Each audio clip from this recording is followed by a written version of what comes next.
You may not be able to tell just by looking at it, but this all-new 2023 Mitsubishi Outlander has a bunch of tricks up its sleeve, and we're gonna show you what they are. What's up, folks? I'm Dave Underkoffler, editor-in-chief of Autolist.com, and this week we're reviewing the 2023 Outlander from Mitsubishi. During our testing, we uncovered 4 cool things about this crossover that you're gonna wanna know, and we're gonna share them with you now. But before we do, be sure to like and subscribe to this channel so you can get alerts on all of our future updates. And with that, let's get started. All right, first thing to know about this new Outlander, it's actually based on the Nissan Rogue. So all of the underpinnings, minus the powertrain, are built by Nissan. But Mitsubishi does a really nice job of covering that up. Very bold look here, much different than the Rogue. You've got this chrome signature piece running right here. These are actually headlights. And then here you'd have the LED daytime running lights. We're testing a loaded SEL Premium, so that includes 20-inch alloy wheels. Those are two-tone wheels. We also have a black roof. We'll move to the back. The back's a little more subdued than the front. Not a bad look. I'll show you the cargo area. So there's your cargo area. One of the other things we're going to talk about is what's hidden under there. We'll get to that in just a minute. So overall, what do you guys think about this Outlander compared to the Nissan Rogue? Which one would you guys choose just based on looks alone? Let me know in the comments below. I'd love to hear your thoughts. In terms of dimensions, the wheelbase is the same as the Nissan Rogue, but it's about 2 inches longer, this Outlander, and 2 inches higher, and about a foot wider than the Rogue. So there you go.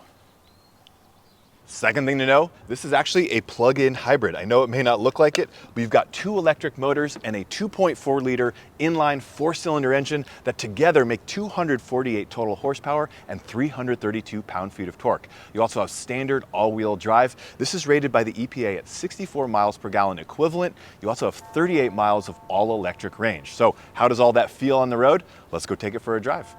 All right, so driving impressions. I like how this thing drives. There are a couple of reasons for that. For one, 248 horsepower, more than enough, gets the job done in pretty much any situation that you find yourself in. This is a heavy vehicle relative to the Nissan Rogue that it's based on, between 900 and 1,200 pounds more with all these motors and batteries going on. But they do a nice job of masking that. It doesn't feel ponderous. It doesn't feel like an excessively heavy vehicle. Again, plenty of power in any situation. Another nice thing is that there are 3 different drive modes and 4 different powertrain settings you can put this vehicle in to sort of suit your use case and maximize the efficiency of this vehicle. So 3 different drive modes: power, normal, and eco. Those are self-explanatory. And then the powertrain settings, there's a normal setting for that. Then there's a save. So if you know in the future you're going to want to use electric only power, you put it in a save and it will conserve the battery energy. And then there's charge. Obviously that uses the gas engine to charge up the battery. It's not as fast as if you were to plug it in, but it's nice to have that option. And then finally there's an EV only mode, and that is also self-explanatory. Just keeps it in electric only mode.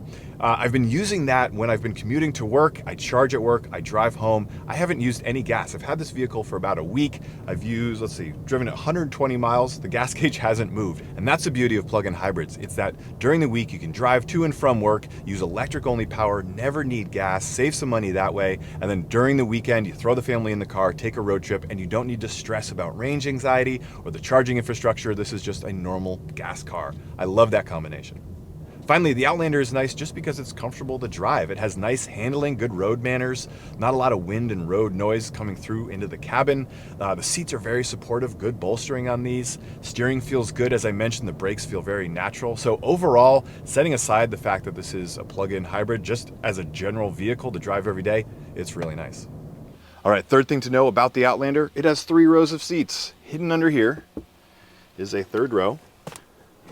It's not power operated. That's okay. Got some massive headrests. Fold those up. So you gain a bit of space in the load floor there. That's nice. And not a lot of leg room to speak of. I mean, those middle seats are flush against these 3rd row. But let's take a look. You do have the option. This is kind of nice. Underneath this seat, there's a track here. So you can move that middle seat fore and aft and give a little more space. So if you've got a small kid you're putting there, in theory, you could put another small kid back there. So yes, while you may see this listed as a third row crossover, it really is only in a pinch, and I do mean a pinch. So now I'm going to be brave and be bold and see if I can get myself back there and back out. That'll be the challenge. Let's take a look. All right, so let's see if a fully grown adult can fit back here. I haven't tried this yet, so this will be a bit of an experiment. Bear with me. Close this door, and we'll fold this seat back a little bit. So there. Now you've got it. So this middle row is set up so somebody on the shorter side could be sitting here, and then someone like me, let's test it out. I'm 6'1". It's a little tight, probably pretty obvious.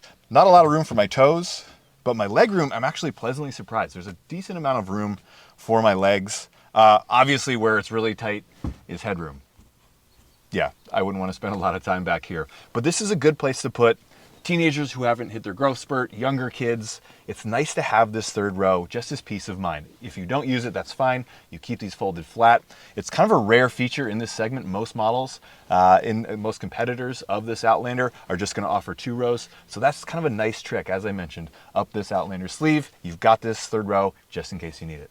Now, when it comes to second row space, the Outlander has you covered. If you've seen our videos previously, you know the drill. I put the front seat to where I would have it if I were sitting up there. So basically I'm sitting behind myself. And as you can see, I've got plenty of space for my legs, my knees, my feet. I will say headroom gets a little tight, and that's because of the panoramic moonroof. So if you're taller than 6'1" and you're going to be spending a lot of time in this second row, just take that into account.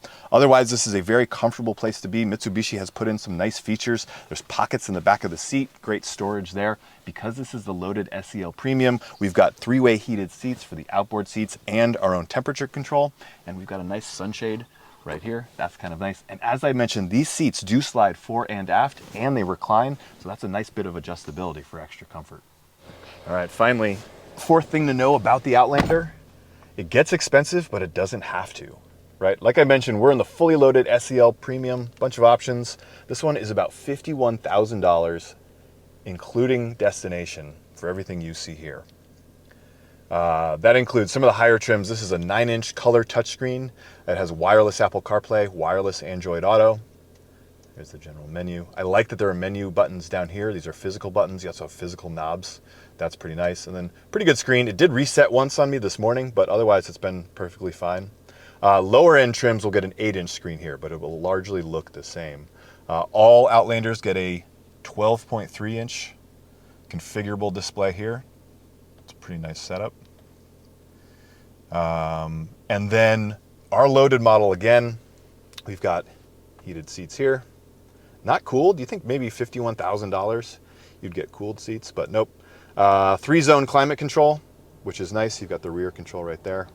Again, I love that it's not touch buttons, right? Touch sensitive panels or what have you. Those always get annoying. Your shifter is right here. These are the various drive modes. You've got one pedal driving here, and then you would put it in the EV mode right there.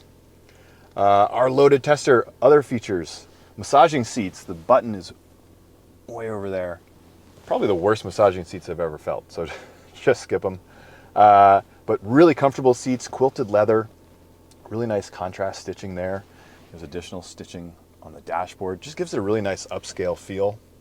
You've then got some diamond patterned metal there. So yeah, very refined, feels quiet, comfortable, luxurious. The best thing about the Outlander is that you don't need to spend $51,000 to get all the good things about it, right? The third row of seats, the plug-in hybrid powertrain, the general functionality, all of that comes at the base model too. Base model is about $41,000 with destination. So don't think you need to spend big money to get what's great about this.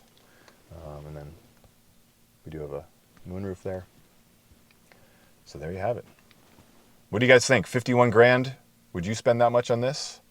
What about 41 grand? Let me know in the comments below. All right, folks, there you have it. The top 4 things you need to know about the all-new 2023 Mitsubishi Outlander. Those 4 things, it's based on the Nissan Rogue. It's a plug-in hybrid. It has a third row of seats, though we wouldn't put adults back there, and it can get expensive, but it doesn't have to be. Overall, we really do enjoy this crossover. We like the mix of utility and efficiency, and its starting price of about $41,000. So for reviews or listings of this Outlander or anything else you're shopping for, new or used, be sure to check out Autolist.com. And before you go, like like and subscribe to this channel so you can get alerts on all of our future updates. We'll see you out there.